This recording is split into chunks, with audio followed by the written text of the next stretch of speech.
욥기 1장부터 31장까지는 욥에게 시험이 온 과정과 이에 대한 욥의 반응, 그리고 욥과 세 친구의 변론이 주된 내용이었습니다. 욥과 세 친구는 열띤 공방전으로 서로 간에 감정의 골만 깊어졌을 뿐 욥은 그들로부터 아무런 해결책을 얻지 못했지요.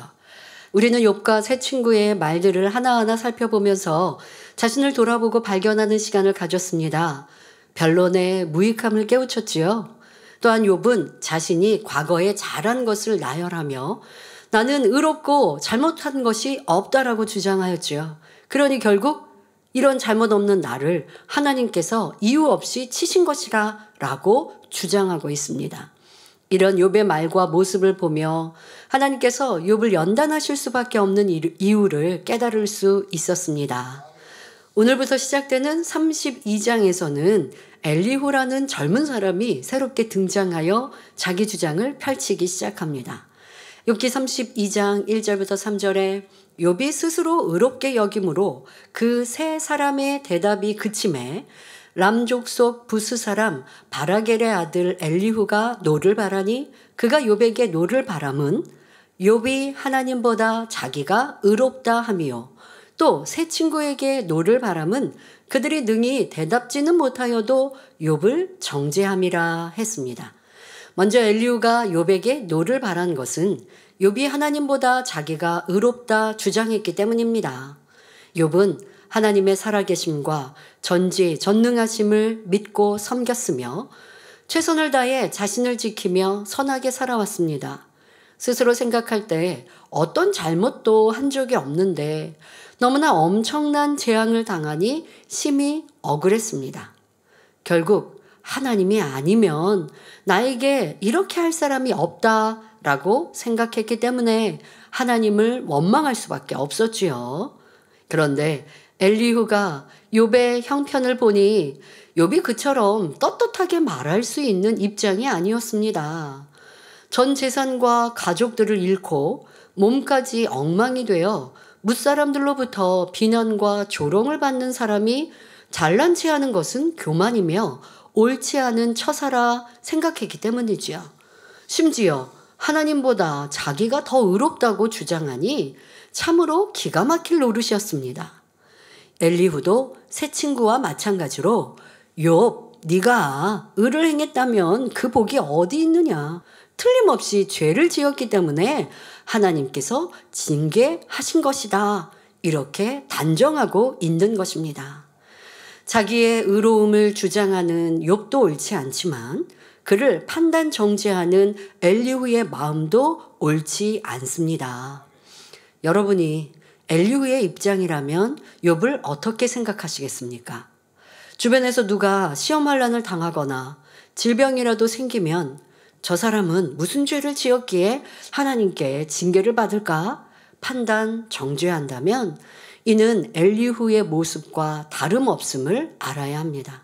자, 다음으로 엘리후가 세 친구에게 노를 바란 것은 욥으로 하여금 아무 소리 못하도록 답변을 잘해야 하는데 그렇게 하지도 못하면서 그들이 욥을 정죄하고 있는 친구들에 대하여 지금 노를 바란 것입니다.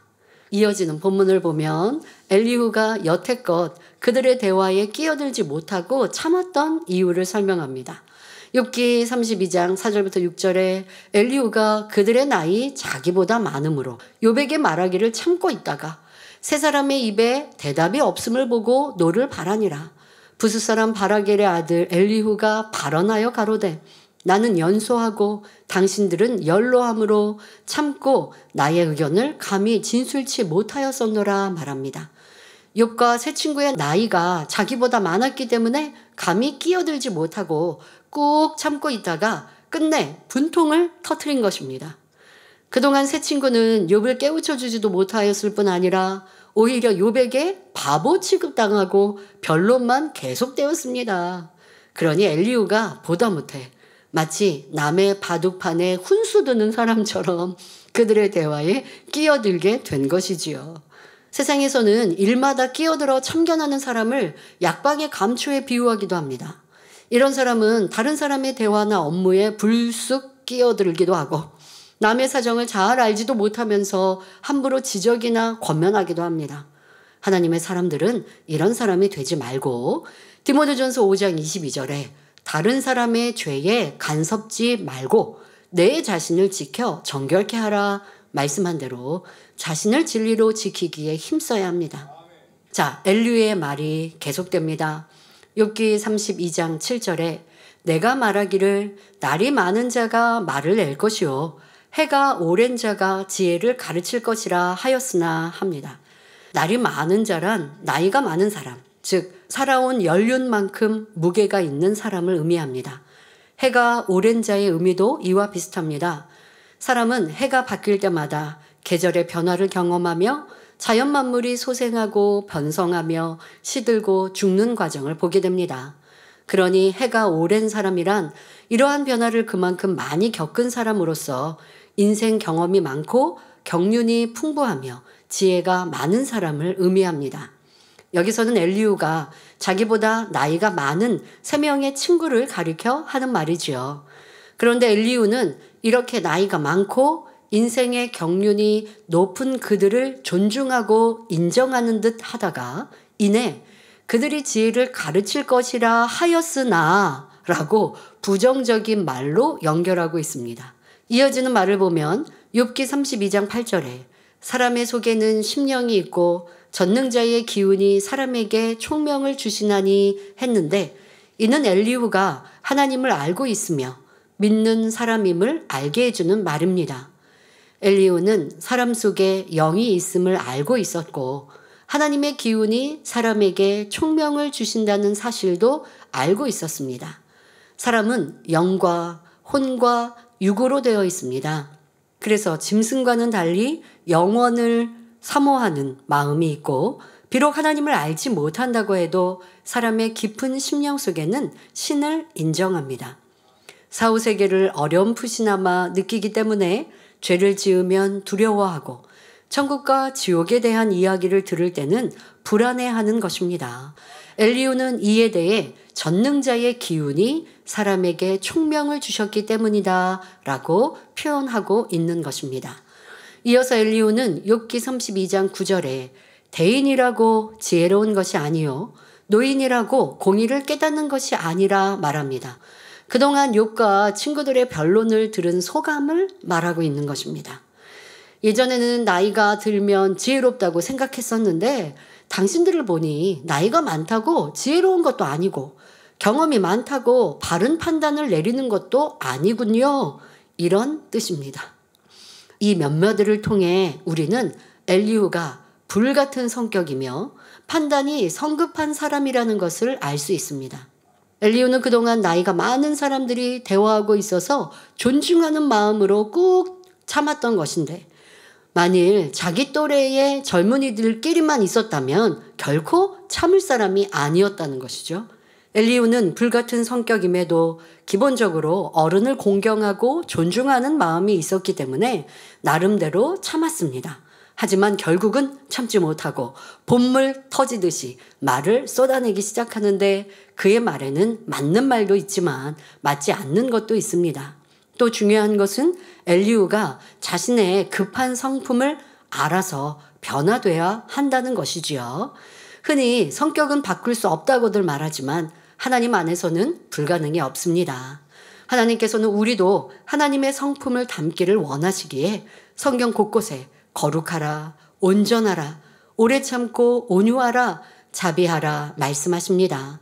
이는 결코 불가능한 것이 아님을 믿음의 선진들의 모습에서 보게 하셨고 우리에게도 예레미야 32장 27절에 나는 여호와여 모든 육체의 하나님이라 내게 능치 못한 일이 있겠느냐 말씀하십니다.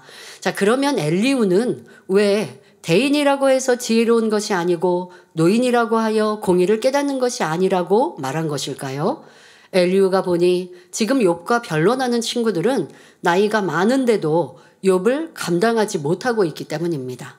하지만 이는 엘리후의 됨됨이를 드러내는 말로써 그의 생각이 깊지 않고 마음이 넓지 못하다는 것을 알 수 있습니다.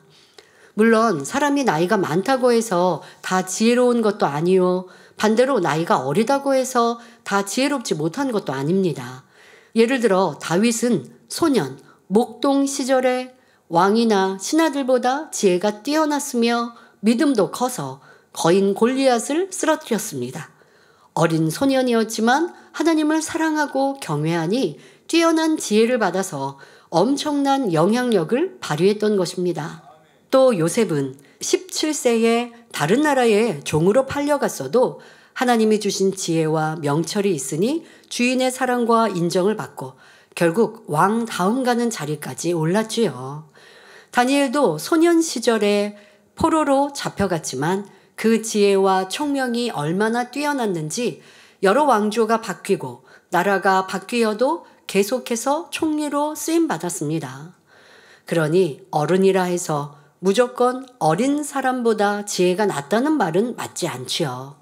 나이값 또는 어른값이라는 말도 있듯이 사람이 어른으로 인정받기 위해서는 나이에 걸맞은 품격을 갖추고 어른다운 어른이 되어야 합니다. 이는 주 안에서도 마찬가지입니다. 신앙생활을 오래 할수록 더욱더 주님의 마음을 닮아야 합니다. 그러므로 인생을 살아갈 때 많은 경험과 경륜도 필요하지만 참된 지혜와 능력은 오직 하나님을 경외하면서 얻을 수 있다는 사실을 명심해야 하겠습니다.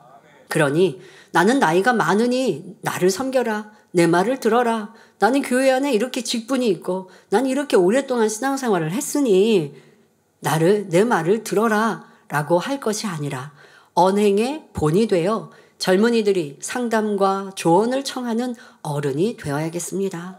자, 이어지는 본문을 보면 욥기 32장 10절부터 12절에 그러므로 내가 말하노니 내 말을 들으라.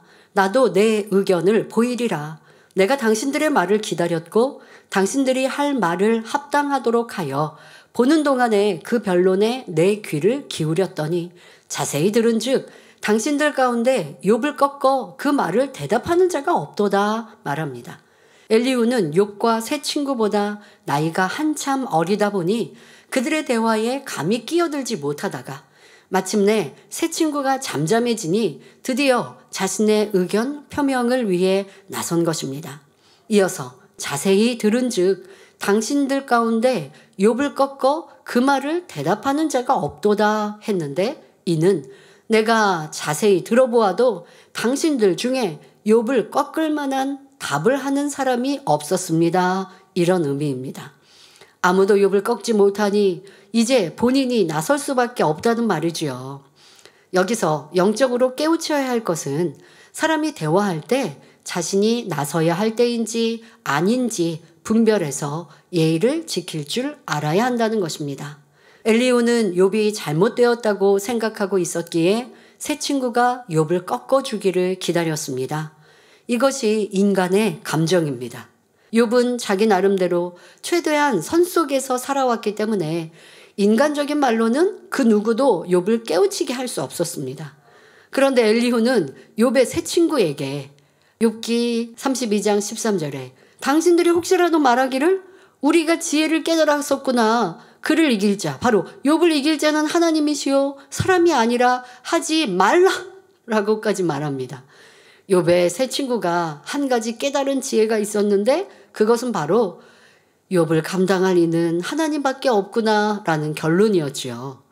그런데 이 젊은 친구는 그들에게 그건 지혜가 아니니 그런 결론을 내리지 말라고 말하고 있는 것입니다. 엘리후 역시 욥에게 깨우침을 줄 수는 없습니다. 엘리후는 새 친구와 마찬가지로 욥보다 사랑과 덕이 많은 것도 아니었고 선한 것도 아니며 지식이 월등한 것도 아닙니다. 누군가를 가르치고 깨우쳐 주고자 한다면 상대보다 선과 의로움이 앞서야 합니다. 만일 자녀가 탈선하고 잘못된 길로 갔다면 부모는 자녀를 책망하기 전에 먼저 부모로서 본을 보이지 못한 모습을 발견하고 고칠 수 있어야 합니다. 이는 주의 종과 양떼, 상사와 부하 직원의 관계에서도 마찬가지입니다. 주님께서 우리를 새롭게 하시며 변화시킬 수 있는 것은 바로 주님이 선과 사랑과 진리 자체이시기 때문이지요. 그러므로 가정이나 직장, 학교에서 누가 연장자이며 지위가 높은지를 따지지 말고 먼저 주님을 영접한 사람이 영적인 빛을 바람으로 어둠을 물리치는 역할을 해야 합니다. 마태복음 7장 5절에 외식하는 자여 먼저 내 눈 속에서 들보를 빼어라. 그 후에야 밝히 보고 형제의 눈 속에서 티를 빼리라 말씀하셨습니다. 자신도 악을 가진 사람이 남의 잘못을 지적한다면 너무나 부끄러운 일이지요. 그러니 남을 지적하는 사람은 더 큰 악이 있다는 것을 깨달아 신속히 자신의 악을 버려야 합니다. 엘리후를 보며 나는 어떤 사람이었는가 살피어서 진정 하나님이 원하시는 선하고 아름다운 성도님들이 되시길 바랍니다. 우리 성도님들은 날마다 말씀의 거울로 자신을 비추어 흠도 티도 없는 거룩한 사람이 되시기를 주님의 이름으로 축원합니다.